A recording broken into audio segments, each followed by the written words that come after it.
आज हम एक ऐसे ग्लोबल क्राइसिस की बात कर रहे हैं जो ठीक अभी इसी वक्त दुनिया को एक बड़े युद्ध के मुहाने पर ले आया है। ये कोई दूर की बात नहीं है, बल्कि एक ऐसी हकीकत है जो हर घंटे और भी ज्यादा खतरनाक होती जा रही है। 14 जनवरी 2026 ये तारीख, इसे याद रखिए। इसी दिन भारत सरकार ने एक ऐसा कदम उठाया जो सिर्फ और सिर्फ सबसे खतरनाक हालातों में उठाया जाता है। एक कोड रेड जारी किया गया।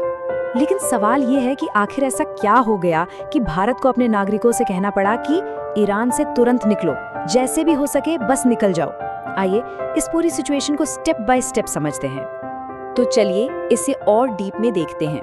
देखिए, इस सवाल का जवाब छिपा है डिप्लोमेटिक भाषा में आए एक बहुत बड़े और मैं कहूँगा एक बहुत ही खतरनाक बदलाव में। अब जरा यहाँ ध्यान दीजिए। 5 जनवरी को एडवाइजरी थी, भाई सावधानी बरतें, प्रोटेस्ट से दूर रहें, नॉर्मल स्टफ। लेकिन सिर्फ 9 दिन बाद 14 जनवरी को भाषा देखिए, उपलब्ध साधनों से ईरान छोड़ दें। ये सिर्फ भाषा का बदलाव नहीं है, ये खतरे का लेवल है जो 0 से सीधा 100 पर चला गया है। डिप्लोमेसी की दुनिया में इसका एक ही मतलब होता है, जंग दरवाजे पर है और सरकार हर किसी को बाहर निकालने की गारंटी नहीं दे सकती। तो सवाल फिर वही है, भारत को ये चेतावनी जारी करने की जरूरत ही क्यों पड़ी? इसकी वजह है अमेरिकी एडमिनिस्ट्रेशन का एक बहुत ही सोचा समझा कदम। एक ऐसा कदम जिसने इस संकट की आग में आप कह सकते हैं घी डालने का काम किया है। 11 जनवरी 2026 डोनाल्ड ट्रंप का ये ट्वीट आता है, ईरानी देशभक्तों, विरोध करते रहो, अपनी संस्थाओं पर कब्जा कर लो, मदद रास्ते में है, मेगा। ये कोई आम पॉलिटिकल स्टेटमेंट नहीं है, यहाँ मेगा का मतलब है मेक ईरान ग्रेट अगेन। ये सीधा सीधा ईरान की मौजूदा सरकार को उखाड़ फेंकने का एक रिजीम चेंज का खुला बुलावा है। तो ये जो मदद रास्ते में है वाली बात है, इसका असली मतलब क्या है? देखिए, ये सिर्फ खोखले शब्द नहीं है। इसका मतलब है प्रदर्शनकारियों को स्टारलिंक के जरिए इंटरनेट देना ताकि वो जुड़े रहें, उन्हें ईरानी सेना और बासिस मिलिशिया की मूवमेंट्स की खुफिया जानकारी देना, ईरान के कमांड सेंटरों और न्यूक्लियर साइट्स पर सीधे हमले करना, और हाँ, ईरान के अंदर ही विद्रोही गुटों को हथियार सप्लाई करना। ये एक देश को अंदर से तोड़ने का पूरा प्लान है। और अगर किसी को भी ये लग रहा है कि ये सब सिर्फ खोखली धमकियां हैं, तो उन्हें ये समझने की जरूरत है, ये स्ट्रैटेजी, ये पूरा का पूरा प्लान इसे पहले ही एक जगह पे टेस्ट किया जा चुका है, और वो भी बहुत बड़े ही खतरनाक तरीके से। 3 जनवरी 2026 अमेरिका ने वेनेजुएला में ऑपरेशन एब्सोल्यूट रिजॉल्व को अंजाम दिया। हुआ क्या? रात के 2 बजे अमेरिकी डेल्टा फोर्स ने कराकस में राष्ट्रपति भवन पर रेड की। कुछ ही घंटों के अंदर राष्ट्रपति मादुरो और उनकी पत्नी को गिरफ्तार किया गया और उन्हें सीधा अमेरिका ले जाया गया। अगले ही दिन उन पर न्यूयॉर्क की एक कोर्ट में नार्को टेररिज्म का चार्ज लगा दिया गया। ये ईरान के लिए एक सीधा और बेहद खौफनाक संदेश था, एक तरह का ट्रेलर कि देखो तुम्हारे साथ क्या हो सकता है।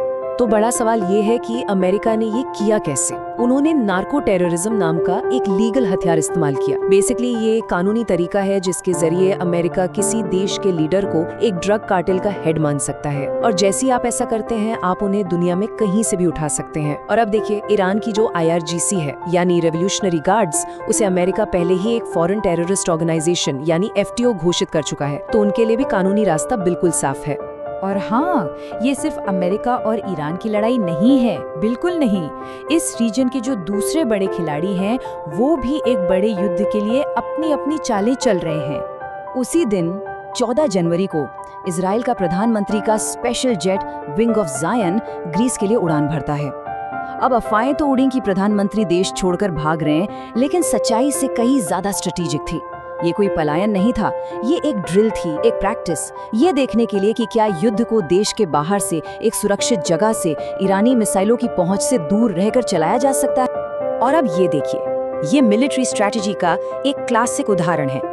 कतर में मिडिल ईस्ट का सबसे बड़ा अमेरिकी बेस अल उदीद खाली किया जा रहा है। पहली नजर में लगेगा कि ये एक डिफेंसिव मूव है, कि अमेरिका पीछे हट रहा है, लेकिन असल में ये एक ऑफेंसिव मूव है। हमला करने से ठीक पहले आप अपने सबसे कीमती और कमजोर टारगेट को खतरे की जगह से हटा देते हैं, ताकि जब आप हमला करें तो जवाबी हमले में आपका कम से कम नुकसान हो। तो एक तरफ तो ये बाहरी दबाव है, लेकिन साथ ही साथ ईरान अंदर से भी टूट रहा है। देश एक ऐसे ब्रेकिंग पॉइंट पर खड़ा है जहां से वापसी अब बहुत मुश्किल लग रही है। ह्यूमन राइट्स ऑर्गेनाइजेशंस के अनुसार 2,500 से ज्यादा प्रदर्शनकारी मारे जा चुके हैं और ये सिर्फ एक नंबर नहीं है, ये एक बहुत बड़ा मानवीय संकट है जो वहां पनप रहा है। और 18,000 से ज्यादा प्रदर्शनकारियों को गिरफ्तार किया गया है। इनके लिए फास्ट ट्रैक मुकदमे चलाए जा रहे हैं, जिसका मतलब कई मामलों में सिर्फ मौत की सजा होता है। और आर्थिक मोर्चे पर तो हालात पूरी तरह से ध्वस्त हो चुके हैं। सोचिए, एक अमेरिकी डॉलर के लिए 14 लाख ईरानी रियाल देने पड़ रहे हैं। इकोनॉमी पूरी तरह से ढह चुकी है और यही हताशा है जो लोगों को सड़कों पर ला रही है। तो इसका हम पर यानी बाकी दुनिया पर क्या असर पड़ेगा? जवाब सीधा और बहुत भयानक है। ये संकट एक ऐसी आर्थिक सुनामी लाने की क्षमता रखता है जिसका असर हर देश पर, हर किसी पर पड़ेगा। सबसे पहला असर होगा तेल की कीमतों पर। अगर स्ट्रेट ऑफ हॉर्मुज़, जहां से दुनिया का लगभग 20% तेल गुजरता है, वो बंद हो जाता है, तो तेल की कीमतें जो अभी करीब $65 प्रति बैरल हैं, वो सीधा $150 तक जा सकती हैं। भारत जैसे देश के लिए ये किसी आर्थिक तबाही से कम नहीं होगा। इसके अलावा ट्रंप की टैरिफ की धमकी भी है। मतलब जो भी देश ईरान के साथ व्यापार करेगा, अमेरिका में बेचे जाने वाले उसके सामान पर 25% का भारी भरकम टैरिफ लगेगा। अब भारत जैसे देशों के लिए ये एक जबरदस्त दुविधा है। एक तरफ ईरान है जो हमारे बासमती चावल का सबसे बड़ा खरीदार है, और दूसरी तरफ अमेरिका है जो हमारा सबसे बड़ा ट्रेड पार्टनर है। आप एक को चुनते हैं तो दूसरा नाराज होता है। तो आज हम एक ऐसे मोड़ पर खड़े हैं जहां अनिश्चितता ही एकमात्र निश्चितता है। सवाल अब ये नहीं है कि युद्ध होगा या नहीं, सवाल ये है कि जब महाशक्तियां दुनिया का नक्शा फिर से बनाने का फैसला करती हैं, तो उस भूकंप से बाकी दुनिया कैसे बचेगी? ये एक ऐसा सवाल है जिसके बारे में हम सबको सोचना होगा।